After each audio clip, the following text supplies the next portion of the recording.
I can't. I'm sorry if you can hear me. I can't hear a word you're saying. Oh no, it's Oh, not there working. you go. There Okay, it now is. I hear Oh you. shoot, I it didn't did. hear any of that intro. Well, you didn't. Well, I'm sure nobody else did. Okay, okay. So Was it on you mute? saw my mouth moving. Before you come on, let's get you reintroduced because I Okay, don't know how my mute button decided to hit twice on me. But you okay. know what? People know we always do tech and we make it look cute. So Yeah, again, I beautiful. want to welcome you to. I can't believe that thing was on the whole time. Yeah. Welcome to Love Bay Music, Love Bay Afrobeat Music Talk Radio. I'm your hostess, Miss J, and if you didn't hear my riveting introduction on what we're talking about today, let me run it for you one more time. Isn't that the beauty of radio? We can do it again. Now we're going to be talking about law and law enforcement today. Now that's not a favorite topic for many, especially in our Black communities. But the person that I'm going to bring on to you today is going to be doing a phenomenal job of breaking down a darker shade of blue. What's that? Well, this guest will be sharing their journey. He is a retired police superintendent. He has 31 years of tenure. In 2017, after holding several command positions, including the Bureau Commander of the Information Services and Court Services, officer in charge of investigative services, and the Organized Crime Bureau. He also volunteered with various organizations that were mandated to pursue social justice, police reform, and equality. He is an author of the award winning national best selling book, A Darker Shade of Blue, A Police Officer's Memoirs. Please, to my community conversation listeners, let's give a warm welcome to Mr. Keith Merith. I hope everyone heard that one. There he is. I wondered where you were. Hey, Hey, how how are are you? you? I'm good, love. I'm Well, good. I like to give mute to give the people thing. What? I can't hear. So Yeah. let's hope that jigged up some audience, I gotta tell you, participation. I got a little nervous. I thought you cut me out completely, and that was it. So I'm good, bro. I No, it's the power of the mute button. It really hear you. works. Who I hear knew? you. All good. It's all good. Well, thank you for being here and thank you for joining us. For those who are just tuning in, this is Mr. Keith Merritt. You're going to hear more about him and his journey as to who he is and what he's been doing for our communities for the last 3 decades. So, why don't we start right there? Why don't we just dive into your journey to law enforcement? Yeah. So, as a young man, I never really planned to go into law enforcement. It was always kind of in the back of my mind, but no real drive or effort to go into law enforcement. So how did I end up there? Well, it was because of a bad situation that I had with a Toronto police officer so many years ago, and that incident propelled me to make conscious decision and embark on a journey of getting into a police service and providing a better level of service than that officer provided me on that day. So that was kind of the essence of how I ended up in the police department. And the premise that I went in was, I'm tired of ranting and raving about some of the injustices that have happened and surrounding law enforcement. So I decided I need to be on the inside. Hmm. So I needed to be on the inside with the ability to open and unlock that door and let others in. And that really was the nail in the coffin. That was the driving point that I needed to try to do something other than ranting and raving from the outside. So that was my journey. I think you're hitting it on the head. When we have our production meetings, we always talk about, what this show is defined as. And one of the beauties of what Love Bay is doing is really putting on those conversations that need to happen versus just ranting and raving. Let's Right. talk about what's going on. As I used to say where I worked was, in order to impact change or affect change, you must be part of the change, right? So if you have to be at a position where you can affect change, where you can advocate for those who can't advocate for themselves.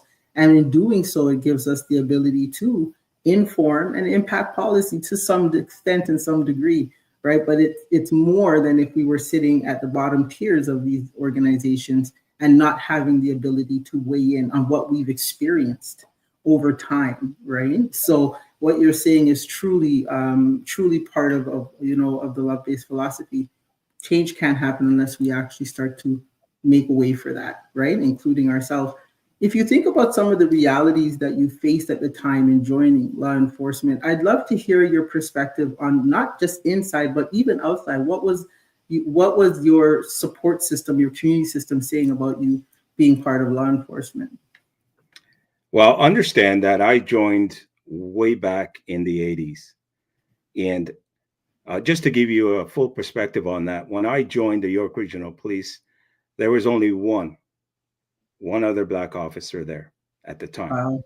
And the service, when I joined, was close, probably about 400 members at the time, and there was one Black officer. So understand the dynamics that I'm walking into. I'm walking into a place where they see me as a foreign entity.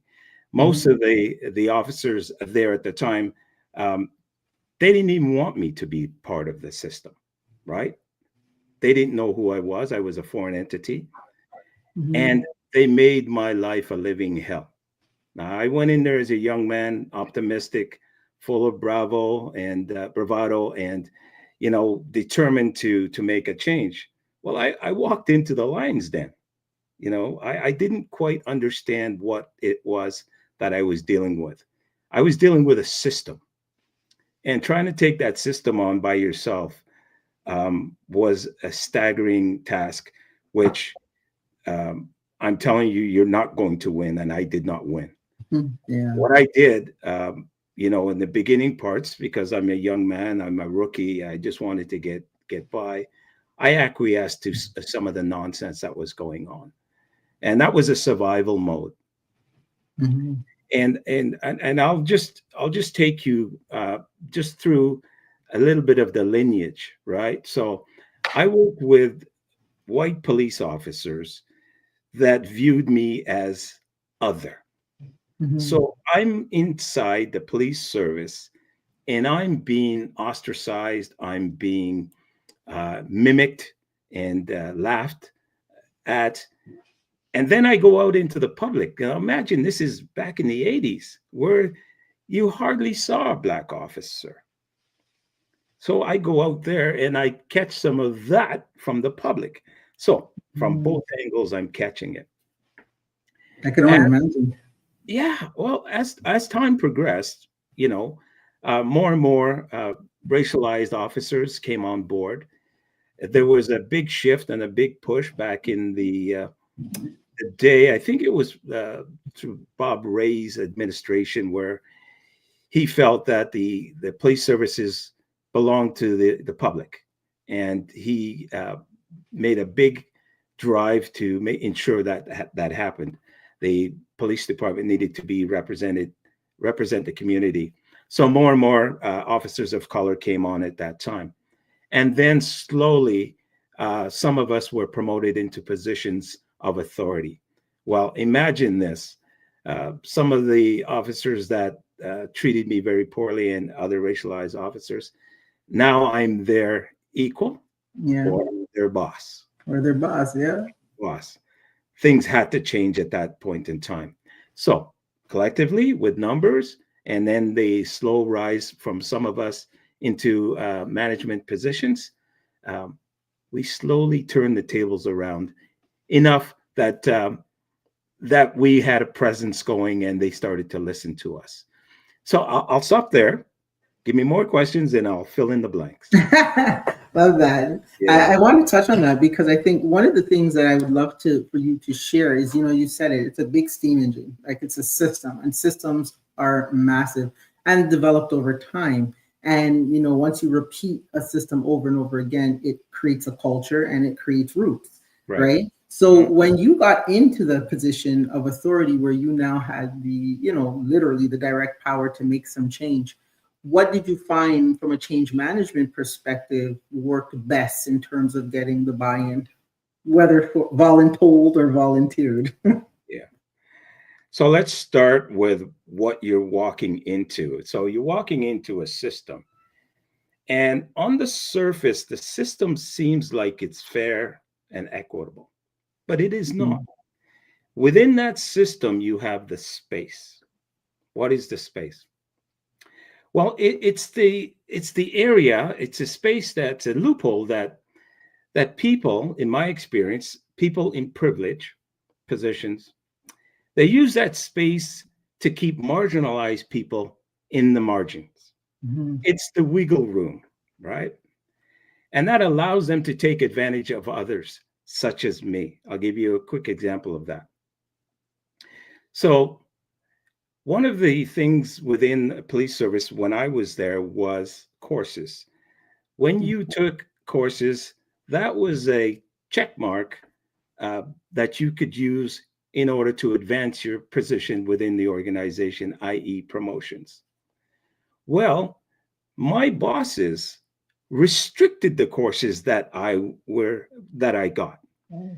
I mean, they just out and out said, "Oh, well, we're not sending you. Well, it's my turn. Well, you're not going. We're sending Fred, June, Angela, Mhm. whatever." And the reason for that was simply this: when it came to competing, I could not compete on their level because they had more courses, better courses, and they were properly prepared to go into the system in terms of promotions. Mm. So that's an example of the system itself. Now, when I actually got in and there was enough of us, we could now make some noise, get their attention. Then the organization that I ended up joining and becoming the president of is ABLE, the Association of Black Law Enforcers. Now you have a collective body of officers that are saying the same thing Mhm. and making a lot of noise. This system is not fair. It's not equitable. Right. It's not right. So, with that body, with the power of ABLE, we marched up against the system and we got their attention and we made changes. And Mhm. then, as I mentioned before, the advent of some of us getting into senior management positions where we were not only at the table, but we were at the table in numbers and with the the passion, the ability and the drive and the courage not to take the crap, not to take the bullshit. No, that's wrong. No, no, Mhm. right? We spoke up. Detrimental at times to us, but we did that, and changes started to happen. Right? They could no longer run roughshod over us. Mhm. Changes started to happen. Not enough, not as quickly as we would like, but changes started to happen. Well, there's more than yesterday, right? So, Yes, I mean, if you really look at it, before you came in, there would have been, maybe nobody for another 10 years before the first racialized, police officer came into. So, I right. mean, I think one of the things that I congratulate, because I do know, from a systemic approach, that it's not easy to shift. And a lot of people feel when you have this job, there's expectation. Well, okay, Keith is in there now. Everything is going to be okay. Policing is going to be great. We can walk the streets and be okay. And that's just not necessarily true all the time. People Not need to at all. understand Yeah. how big an organization It's a of that machine. Yeah. magnitude. It's a huge machine, right? Yeah, it's a You're massive you're you're just a machine. little cog, right? Hmm. Hmm. And like you said, when the numbers came, was when you can have more of that voice being heard. And given the fact that things were happening, you hopefully relied on everyone to play their part within it, so their voice, all the voices would blend as one, right? Because I've been in some situations where my own color is like, what are you doing? Why Yeah. are you helping to continue to permeate these behaviors when things need to change? But again, that's a whole other conversation unto itself, right? Your Yeah. bio, your bio read that you held some, as I read out in your bio, some really strong positions. So we had commander, we had, investigative lead, et cetera, et cetera. Why those roles? Why did you choose to pursue those roles? In my mind, it was the right thing to do at the time. Mm-hmm. And I still believe so because really made inroads into police servicing. You know what? Why can't we be part of the elite systems within a police service? Mm. Why aren't we in the homicide units and the robbery units and the sexual assault units and on and on and on? There's a spattering of us, but not enough, right? Why Mhm. can't we be at the senior management level within the organizations? Are we not qualified? Are we not capable of doing the work? Well, I I actually got to do that. Mhm. To be the officer in charge of special services. I was the officer in charge of organized crime. I was the officer in charge of corporate, not corporate production. These are high profile positions, but with it comes the responsibility to perform. Mhm. Perform not only at the level that is required, but you have to outperform your partners Mhm. because you are not you're by yourself. You're right. You're an anomaly. Right. All eyes are on you. You want the position? Let's see if you can do it. You better Yeah. do it. You better Yeah. do it.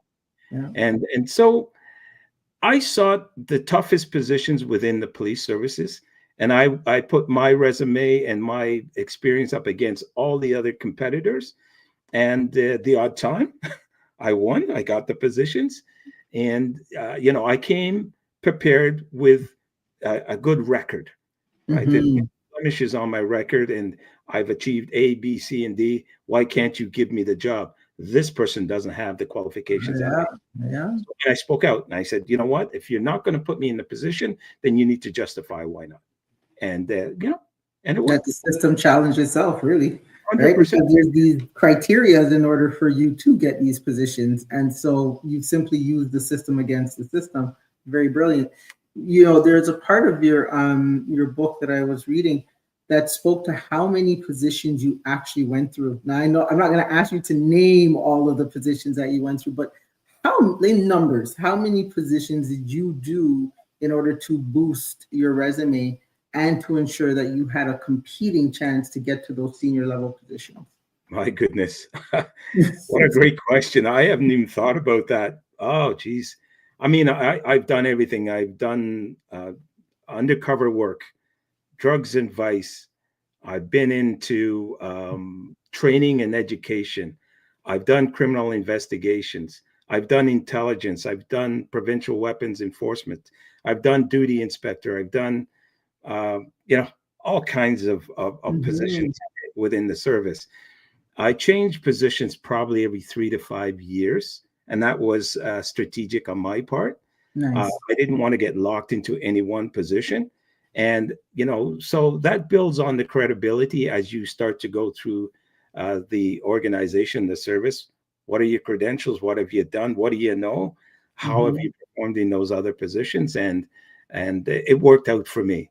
Right. And I never stopped. I just okay, I'm in a great position. I could have just sat down and relaxed for the next 10 years. No, no, 3 years. I need to move on to something else. So another challenge and break down those barriers, those systems. And that's exactly what I did. And you did it well. I mean, at the end of the day, there's so much to be said about achieving that many positions. I did similar in my career, was just moving and taking on anything. Even if I did, I think sometimes people get caught up in, well, I don't know if I'll like it, and I don't know. But if you have a big, like, if you're trying to get to the top, you got to explore the whole bottom. You got to know what's going on. You got to understand, because every department within a division has a different system. And there's things you Absolutely. learn, right, that you're not going to know in the existing position that you learn in the new position. And then it's a copulation of skills that become very transferable to, higher positions, and you become undeniable, really and truthfully. Like, you can't fight facts, right? You Yeah, can you well, might be able to say you didn't go to a course, but you can't say you didn't put in 5 years in this unit. right on. Right. And you know what? You nailed it. Transferable skills. I mean, every position, I took something away from that and built on it and moved to the next position, right? Hmm. Transferable skills. Yeah. Yeah. It's your own Makes ladder, right? So people say they're trying to climb the corporate ladder, you're trying to climb a division ladder. Let me tell you something. Create your ladder with all the things you need. Climb right your on. ladder first, then Yeah, man. hop on to the bigger Yeah, ladder. yeah. Right? 100%. Yeah, Because man. they'll make room for you on those rungs. If you're just coming in, you are hearing from Mr. Keith Merith. Let me tell you, he is phenomenal so far. I'm enjoying this conversation. here on Love Bay Afrobeat Music Talk Radio. We're encouraging you to be part of this conversation. So as always, you can always put in a chat question, your thoughts. If you have questions, we're going to be digging in now to a piece that I'm excited about. Him being an author, of course, 3 decades in the field. There must be stories that we are going to learn from you. But more importantly, Keith is here not only to share his experience, but to also help you to help us. In other words, how do we create the solutions that we can do to help continuing the advancement of equality in the police or the law enforcement industry? Let's talk about this book. Let's talk about A Darker Shade of Blue. I got a chance. I didn't get to read the whole book, but let me tell you something. At first, I always like to read what people say about a book, just to kind of give me a feel. And, I love stories in terms of seeing how people, as immortal words of Drake, started from the bottom and now we're here, right? And you walked away on a really good tip. Caroline, Carolyn Abraham, award-winning journalist, had said, your book is authentic, heartfelt, and wise. A Darker Shade of Blue is Merith's timely and important memoir about his 3 decades as a Black cop in the Greater Toronto Area, where he tried to affect change from within as he rose through the ranks. It's an intimate and compelling account of a career marked by both rage and reward, one that takes readers deep behind the thin blue line and reveals just how easily discrimination thrives if we let it. Powerful, powerful, powerful. And I can say in the first few chapters, I was blown away. I was like, okay, so you really were in the trenches doing some things. 100%. You were in the trenches doing some things. I was. Right? There's also another important fact I want our listeners to know. David Mitchell, founding president to the Association of Black Law Enforcement. First, is that the same as ABLE, or is this something? It is ABLE, yes. Yeah. Okay. In fact, Dave was a founding member of ABLE, to be honest. There you go. So type that. Not only did you write this book, you are only the 5th, that's 5 people, 5th Black police officer in Canada to write a book about their experiences. And the release marks 140 years of police service by Black Canadians. Yes. While much improved, Keith illuminates the significant work ahead to achieve true fairness and equity. Can we say more? You need to pick up this book. You can get it on Amazon, any of the local platforms. I encourage you, especially if you're getting into law enforcement, especially if you are feeling about the social injustices and whatnot. I think this book would be a definite read for you on any amazing evening. But let's delve in. Let's delve into this book. Why the book? Yeah, fascinating story. I retired in 2017, some 8 years ago, and my intention was to, just re-engage with friends and family, to do a lot of traveling and just chill. I was tired. Oh, I'm going to chill. Yeah. I started to do all of that, but then, COVID came in. COVID came in, man. Damn COVID. So that curtailed a lot of the traveling and that kind of thing. But in saying that, I went to bed one evening and got up early in the morning, and I went upstairs to my office and I opened up my laptop, got a blank page, and I started to type. And I started to type about the early years that I experienced in policing. And then I started to, I continued to do this. Every morning I got up, and as I was writing the early years, I started to regress a little bit and a little bit and a little bit until I'm back when I'm a young pup, and the experiences that I had dealing with race as a young boy. And then I started to continue my journey until the day I retired from the police service. So in essence, I really did not have intentions of writing a book. But as I was writing the book, I realized that things were really bothering me. And I can tell you, a lot of the killings, primarily in the United States, and the George Floyd and the Philando Castile, Breonna Taylor, and on and on and on. And I'm thinking to myself, I've got 31 years of experience. I've been in similar situations. I've done hundreds of search warrants, kicked in a lot of doors. I've made a lot of arrests on the street. But, and I know you have to take each case individually, but man, you killed them, right? And That happened. I can't find the justification here. I Yeah. can't find it. So I realized as I was writing this book, maybe that was the emphasis or the push for me to actually write. But I realized that I had a story to tell because I've been there. I've done the work. And I can't rationalize a lot of these killings, most of them. I can't do it. I can't figure it out. And then I started to do a little bit of research of what was happening in Canadian society many years ago and up to the present in terms of policing, and with some of the experiences that I've had. I put this book together. Yeah. And so it's not only talking about those bang issues, you know, we can talk all day about the bad stuff, but I also included the good things that police do, why they do it, how they do it, you know, and the perspective that the police take in terms of doing their job and vice versa. And I also talk about police reform. So there's 21 recommendations in the book about police reform, which, you know, I'm not talking about implementing these reforms and 10 years down the line, they put this in and make it there. I'm talking about you put them in and within a month, you're going to see changes in the police services. So it was practical solutions that I added to the book. And then a blend of some stories that are pretty funny, right? They're comical. It lighted up. Yeah. And then, you know, and then there's some social justice issues that I talk about the systems and I talk about how we got here. So it's a full range of emotions that you should get out of this book.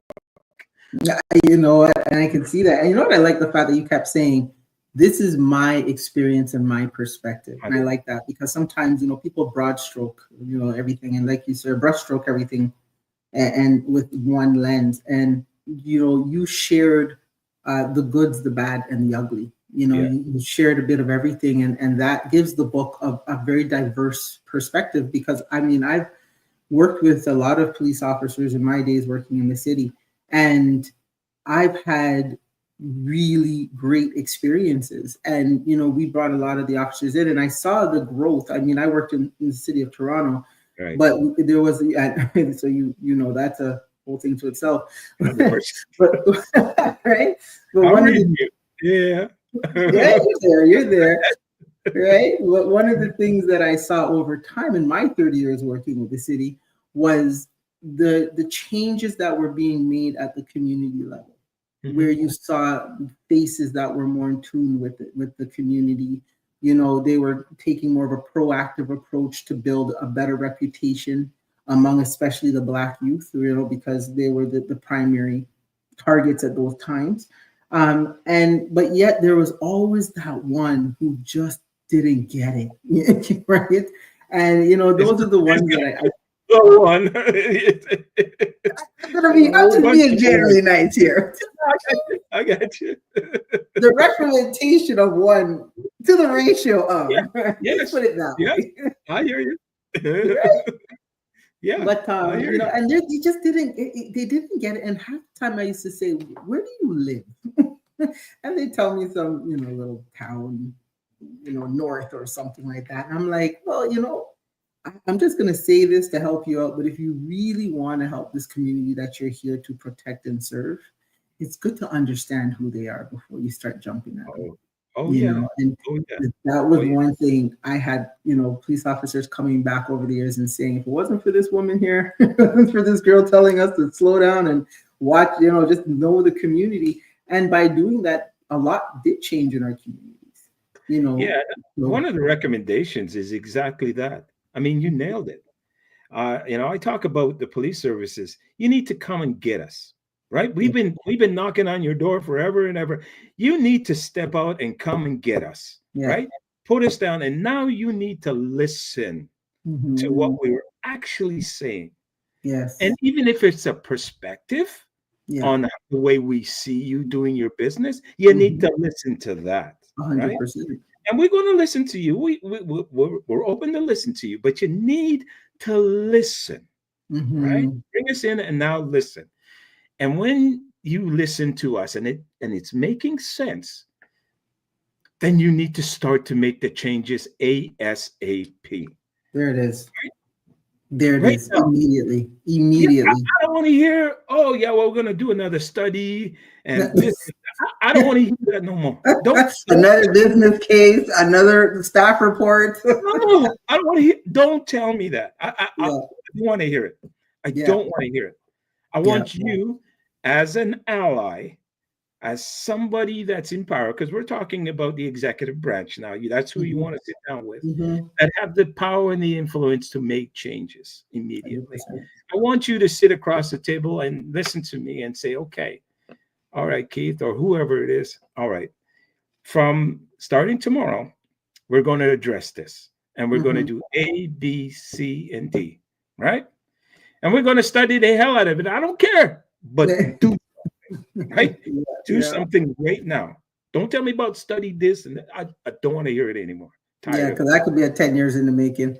Oh man, how many studies? You get that email, it's like memo from the branch, and you're like, what Oh, was this about again? yeah.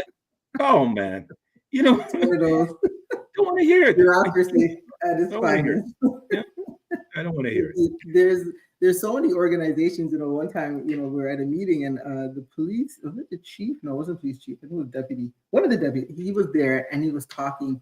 And someone said, he's like, we need to pull in, we need to review this and investigate and study and blah, blah, blah, blah. And lo and behold, he never realized there are a few of the organizations, community organizations in there were already done that. And well, let me tell you, they just were slapping papers down left, right, and center. And here's a report on it. Here's a report. Here's a report. And so he looks and he goes, well, I guess we're going to have to take this under consideration a lot quicker. So my question is, you're running an organization such as the police service. Why don't you know any of this? That's the question. So you get promoted into the rank of a chief of police and you don't know this? Ask the question again. Say it loud so they can hear it in the back. That's Huh? the question. How did you get the position? Right? Like how are you getting 10 reports? They didn't come out with one or two. They came out with reports. By the time that man put 10, you couldn't even see his nose. That's right. That's right. I'm sitting here saying to myself, well, bro, you're like in the position in this particular department. Shouldn't this be common knowledge to you right now? You know what? And that really says something, doesn't it? Yeah. It really speaks to, even though we have people in positions, inspectors, superintendent, deputies, and so on and so forth. If they're not committed here, and here, then it's just talk. Yeah. It's just talk. And they're good at talking. They'll sit around the table and throw out words to you and this and that, sweet talk. But there's no substance to it because they'll go back to their office. Okay. What are we having for lunch? It's It's true. It's been at important community things need to be discussed over lunch. I've been there, right? Yes, so, I did. Yes. I get a little frustrated, and I know you can hear it in my voice, but we've been at this a long, long, long time. And we're still having these discussions that we had 20, 30 years ago. Right. And the question is why? Yeah. Why? Where's the disconnect here? Because I know police services are trying, in essence, to change the course, but they can do it faster. I know that. I've been inside. Yeah. There's things that they could be doing right now. even in recruiting, the talk is, oh, we can't get enough people of color to put in their application and blah blah blah blah blah. When they put me into the recruiting in York Regional Police, we probably had maybe a 5% recruiting diverse candidates rate. So we would do a class of 35. We maybe have 2 black recruits and maybe 5 females, and the rest were all male white. Mm-hmm. When I went in there in a year, probably just over a year, the class just over a year, so that was the 3rd class, I believe. Right. Out of 35 members, I had 15 diverse and female members and 15 white. So the class was half diverse and half male whites. Yes. They said they couldn't do it before I got there. I did it when I was there. Yes. Here. Because you have a cape and I don't know, some magic powers. You have something. Okay. Right? It's always the case. It's always because a lot of times it's just the cycle. Right? Yeah. Right. Why change anything if it's working for us? Right? Now they can go to lunch. I've been looking at some of the recruit classes in the past couple of years, and it's gone back to close to where it was when I left. Right. I assumed that the people that took over my position would have continued with the process that I put into place, but they did not. Yeah. And it's regressed. Regressing. Huh? Yeah. Why? Yeah. Why? Lots of questions. It's a question. It's a question. And what are some of those? And I mean, you just are touching on some of the roadblocks, right? And the hurdles that are happening or that are coming back into play. Damn it, Keith, you shouldn't have retired. Well, on that note, let me touch something. There was a period of time within my service anyway, where a number of diverse officers were getting promoted. We had a chief, Armin Labarge, who wanted to change the culture of the police service and recognized that the service needed to be more diverse in terms of supervision.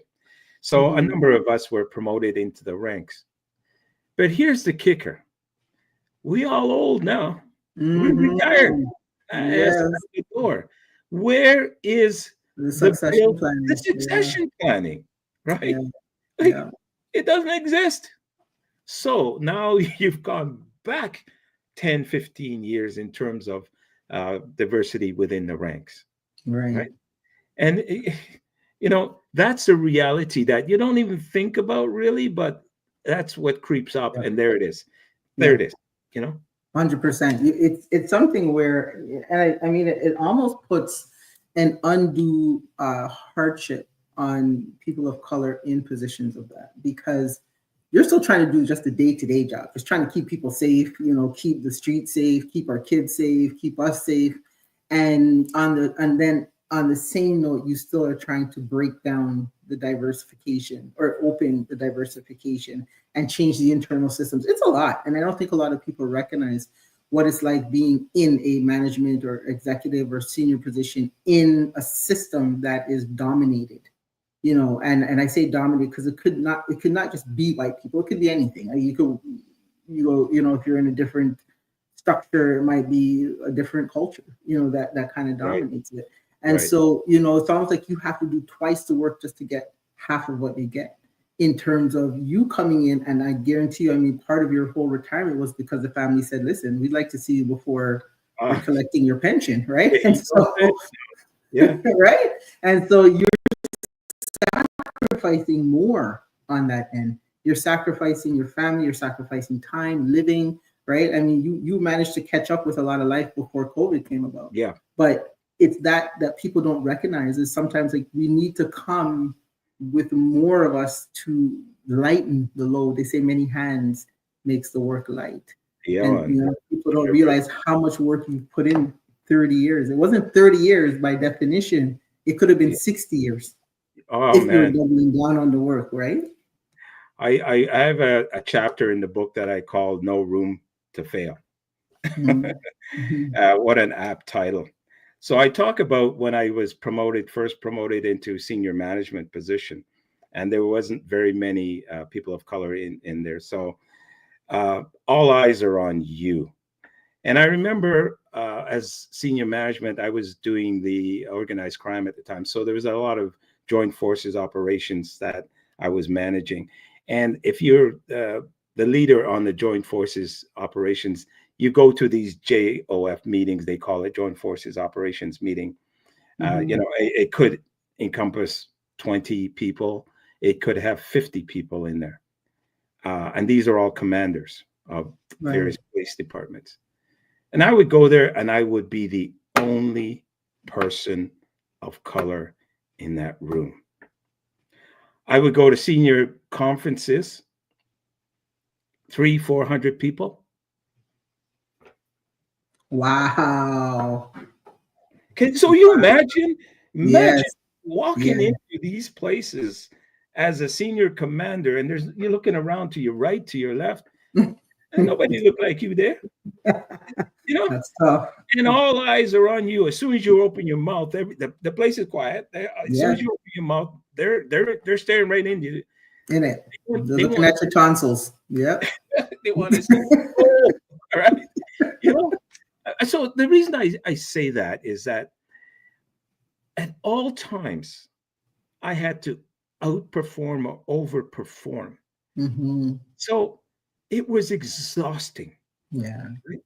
because you couldn't really be you. Um, you Yep. know, you have to be just a little bit, Mm-hmm. on Cross edge. your T's, dot your I's, Right. put periods So, and commas in the sentences. Yeah. so after, it was a different world when I was a constable, meaning that I had to fight different fights, different Right. battles, but the battle never stopped all Right. the way through to 31 years.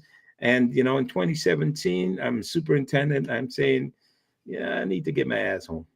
Yes. I need to, right. It's time to live some life.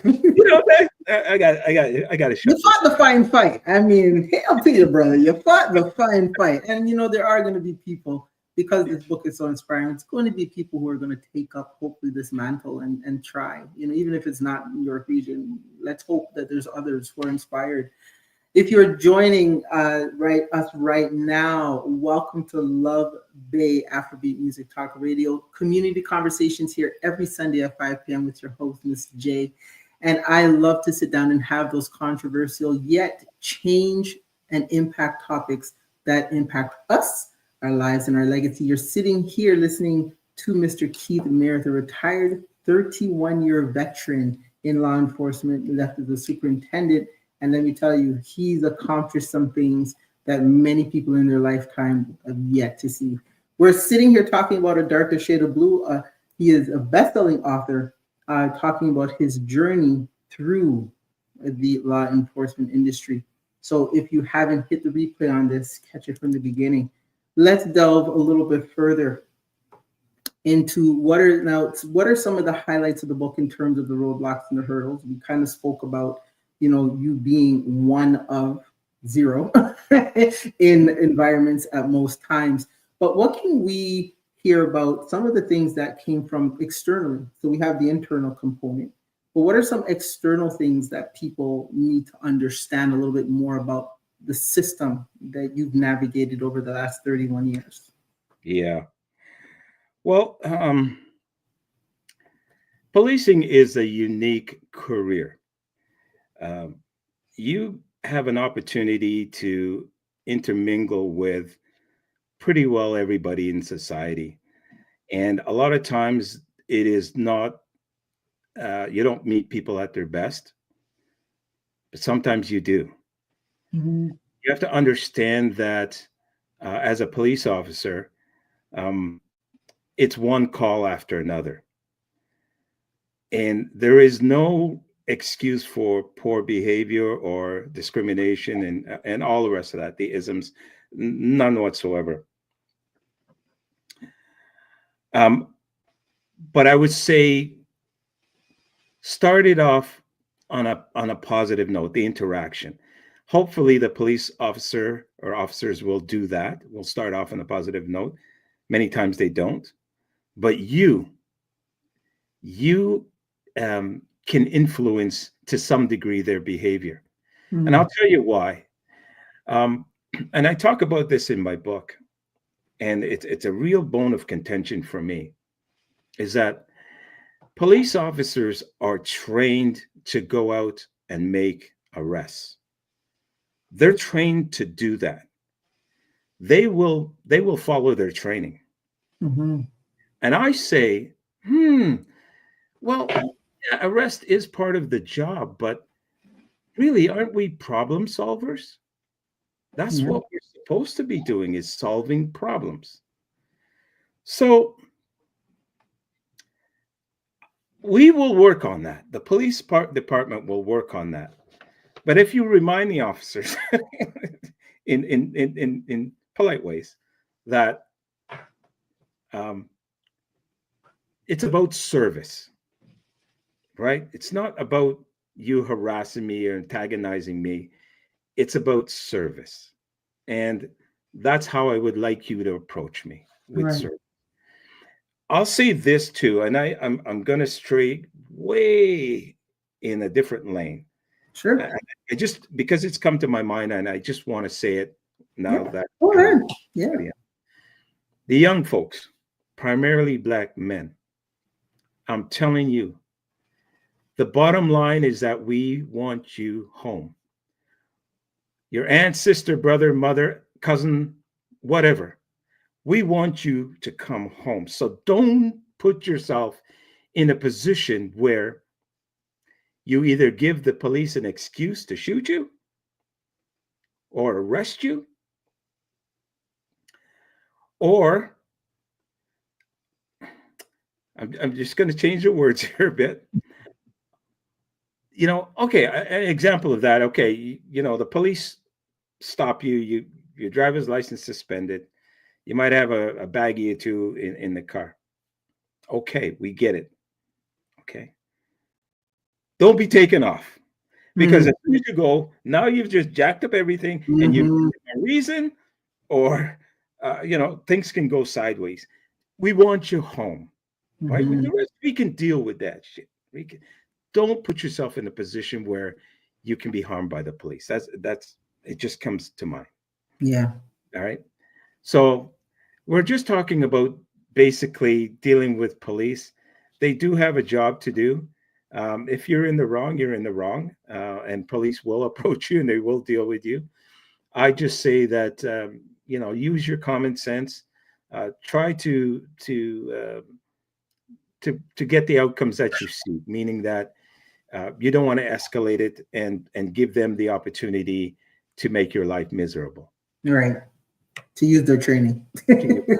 That's pretty much what it is, right? And it's true. I mean, I working in the community. I said the same thing to the kids. I'm like, you all want to, but you're the first one to call 911 when you need them, right? But you have to understand that they have a job to do as everybody. Like you can't bring guns and knives and expect them to not react. Like there is that. And then it's the same that I tell the cops. I'm like, listen, you can't just keep stopping random black kids and saying, hey, you look like somebody that was reported on the radio. Try asking some questions as to, because they could just be coming off of work. They could be, it's just that one interaction and that exchange that can determine the life of both sides, not Yeah. even just the one side, but the other. I always say, like, is it worth it? Is it worth it to come out here and harass everybody walking down the street? Like, is it worth it? Well, there was a program, which is I'm glad you mentioned that. It was the TAVIS task force, was a Mhm. Toronto Yes. Violence Task Force. Yeah. TAVIS, and Yes. if memory serves, that was around 2005 that was implemented. Hmm. Now, what it was to go into high risk neighborhoods and quell the violence in that. Hmm. So the strategy at the time, I believe, was so you saturate an area with police, you stabilize the area, and then you try to normalize it in any way you can. Mm-hmm. But when Tavis came in, they targeted everybody in that community, Yes, right? they did. You're the one calling 911, and Yeah. they dragging you off, right? Yeah. So it was like an occupying army they came in with, Mm-hmm. and then they used the tool of taking your name down, taking your information, and putting it into a system, Mm-hmm. right? And they targeted young Black men primarily. So they've abused that tool that they, Yes. Yeah. and so you know, they when you can't trust the police to that don't have your best interest in mind, then you got a huge problem, Mm-hmm. right? And young folks, you have to take some responsibility in your own behavior, right? Mm-hmm. Because the moms and the dads and the brothers and sisters and aunts and uncles, we're tired of crying over you. Mm-hmm. We we we're tired of that. We don't Yeah. want to bury you. We don't want to come out and bail you out of jail. We don't want to visit you in jail. You know, you need to take some responsibility, right? And Mm-hmm. there's other ways to, you know, man, we all live with some crisis, right? We all have some drama. We all have some some things that are not working out for us, but there's better ways to address that than going into the gang life, the thug life, You're right. and so on and so forth. And It's not another, what you see on the videos or the movies. oh man, It's not what you see. you know, It's and not what you see. Not everyone's coming out driving a Maybach oh, it's not and going to happen. rocking the It's not chain. going Yeah, to happen. not what you It's see. not going to happen. Yeah, It's not going to not happen. what you see. And you know, the other thing too is I call on parents. Parents, be more diligent. Some of these kids are going into gangs as early as 12, 13. I'm sorry, I know where my children are. And let me tell you, if I didn't see them in the bed when I checked, Yes. well, my own little police sirens going on top of my car because I'm coming to find you. Right. And Right. he's gonna take me off of you. Yeah. Oh yeah. You Oh know, yeah. and sometimes I have to call some of these parents, like, parents, do you know where your kids are? Yeah. It's some of these things that are happening 1 a.m., 2 a.m. in the morning, you know, or there's, you know, you're hearing bullying at school and you're here and, you know, your child's being and is being identified. And I've watched parents pretty much just wipe it over their shoulder like it's nothing. And then this Okay. poor kid takes this behavior out on the street and gets his Okay. head smashed in. And then everyone should have done something about this. Everyone should have watched out for my child. I'm calling out you parents. I work with enough parents to know y'all are some of the problems that these kids are getting into law enforcement way too early. I totally agree with you. I couldn't agree with you more. It's not a nice place out there when you're in that life. It's just not nice, right? No, it isn't. And we can see the results all around us, you know, and you know, yeah, the parents, you got to step up. Got to. You got to. You know, I used to tell my son, and there's things that unfortunately you cannot do because the bias has already been set against you. Yes. Right? Mom, I want to braid my hair and I want to do, no, we're not doing that today. There was an era where he was all over it. And I said, you can't do that. And because I worked in the community for so long and I've been interactive with these kids, taking them out of jail and being, you know, their what's that word again? Their surety, you know, and things like that. Yeah. That, you know, you realize that, sweetie, it's not because nobody doesn't want you to express your culture. It's just that the things that have been done have already put a bias on it. So now they see a 6'5" kid with braids, you know, and your pants are hanging. They're not asking you any questions.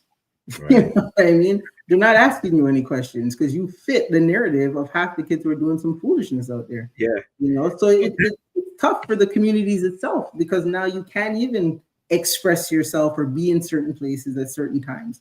Because first comes the gun, then comes the questions, right? Yes, so there's a blurred line when it comes to profiling, right? Mm-hmm. So you have a criminal profile and you have the racial profiling, right? So the criminal profile is if, you know, I know Johnny's a bad boy and I see him in an area he shouldn't be, and he goes around the block 4 times, and I'm there, and criminality. That's your profiling there. Right. Your racial profiling. Let's talk about it. Your Mhm. baggy pants and your tattoos and your cornrows and this and that. And police racially profile you on the way you look. So you Yep. got a criminal profile and a racial profile. And sometimes those lines get blurred, right? Very quickly. You know, you're Very not in a winning quickly. position, right? It's You're not. just It's a not. lose-lose, to be honest. So, It's a um, lose-lose. yeah. Yeah. And if you have decent police officers, and which most of them are, Mhm. then they understand that they understand the lines and they work within their authority and things like that. It's the ones Right. that don't respect that, and at And any given time you can run up against one or two of them, and your world can change, right? 100%. Literally. 100%. What does your, as we're starting to wrap up, I want us to talk a little bit around the solutions. One of your call to actions in your book was join the change, join. So what are some of those points you'd love to leave the audience with? Yeah. I really talk about be the change that you seek, right? Yeah. Uh, and that means you have to put the work in. A lot of us are doing as much as we can. And I think if more of us do what we can, things will get a little better. Mhm. Um, we have to confront um, all that we see and all that we hear. No longer can we turn a blind eye to it or walk in the other direction because we know it just escalates. Right. It doesn't solve itself, it escalates. Mhm. So my ask is, just do your part, whatever it is. If it's to speak to a coworker that is, has the racial jokes going on, and Yeah. or this implicit and explicit bias that you come across. Implicit is the bias that people exhibit and they don't really know that they're doing it, Yeah. but Yeah. the ramifications say that it is a bias. And the explicit, they damn well know what they're doing and need to be called out on it. Mhm. So and gather allies. That's important. People that have the power and authority and the influence to make changes. We need more of these people on our side and work with them to make the changes that we seek. Um, and just a couple of real quick things. Yeah. And this doesn't relate to policing um, directly, but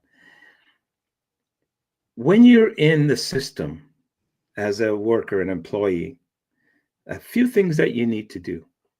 You need to know your job. Mm. You need to know what the hell you're expected to be doing.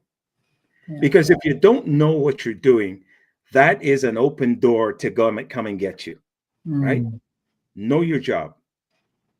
Deal in facts. Make sure that what you're speaking about, you know what you're speaking about, and you have a factual basis to prove or to deliver your message with. No hairy fairy pie in the sky, deal with facts. Yeah. Character matters. Mm. Who you are matters. If you want people to support you, if you want people in front of you, beside you, behind you, supporting you, you better be of good character. Because if you're an asshole or, excuse my language, or whatever, Keeping it real. Keeping it real. Yeah. yeah, you might get one or two people that kind of march with you a little bit, but the majority will not, right? Right. So you have to have that character. Operate with humility and grace, Mm. right? The way I looked at it is that even though I was a senior commander, everybody in that organization was working for the same goal, right? We are employees I just happen to hold a different portfolio, but Right. we're all doing or should be marching in the same direction. Right. So I treated them with the respect and the decency of just a person, right? Mm-hmm. Every day I would go into every one of my employees and say good morning directly to them. I never bypassed any desk without saying good morning because it was the right thing to do, That's it. right? And the last thing I'll say is, and I know I'm kind of all over the ice with this, but um, if you're a manager, there's a couple of things that you need to do. You need to not to rule with fear, Mm. right? Do not be an oligarch or tyrannical in your Right. behavior. All right, Yeah. those days are long gone. And I forgot the last piece I was going to say, but um, well, let's leave it at that. I just forgot the last piece. Well, you know what? I like that part. Don't leave. Ranting. You're not, no, you're sharing some gems. That's what community conversations is about. These are the gems that we need to hear because I mean, how often do we get into these types of conversations where we can speak to high-ranking officers within, right? And especially from, and I think the things that you just said is for those who are looking to join the force or you're in the force, take this knowledge and carry on the work that has been set out before you. And one thing I will add to that, I didn't write a book about it, but I'm gonna throw it on yours, is learn who you are serving. You are there to Oh, protect yes, and serve. So yes, understand when you get into a community, delve into it, know it, let the people know why you're there because 9 times out of 10, they'll be happy to help you fight crime, right? yes, man, As yes, long as they can see that you're fair, you're equitable, and you treat them with respect. These are your taxpayers' dollars, right? There's no pie in the sky just throws out money for protection. This every year, council gets together and everybody fights for more money coming in from the tax dollar, right? yes, Coming in from the provincial, coming in from federal government. So, understand that your position is one of community. It serves the community and you're there to actually 100%. protect them. I couldn't have said it better myself. Straight Thank you. up, You can give straight me up. a shout out in your next book. Yeah, yeah, I Okay. will. Okay. It's me. All right, Keith, I want to say thank you for being with us. I want everyone here to give Keith a big, big round of applause for accomplishing over 3 decades of service in law enforcement, keeping us safe. Here, we want you to purchase his book, A Darker Shade of Blue. Check it on any of the platforms. Amazon, you can download it. There's imaging. Check it out. Google it. It's not hard to find, but it's definitely a worthwhile treasure. Keith, I want to thank you for coming out. I look forward to future conversations with you further. And for the rest of our listeners, we did have some technical difficulties, but we do hope that you heard this wonderful, wonderful interview. If not, please make sure that you hit the replay here. Community Conversations every Sunday at 5 p.m. with your hostess with the mostest, Miss J. And remember that your questions, your thoughts, your comments are welcome. We want to know what conversations you want to hear and what are some things that you want to see change occur in. And as always, when you're part of the conversation, we hold you to helping us make that change. Feel free to check us out right here on Love Bay Afrobeat Music Talk Radio. If you have any questions, email at infolovebay@gmail.com. Until our next conversation, I want to leave you with this. As we provoke change, we must be in a place to carry it out. So don't be afraid to make change in your own life and have those conversations. I'm Miss J. Until next Sunday at 5 o'clock p.m., I wish you the best. And remember, let's keep talking. Take care. Thanks, Jay.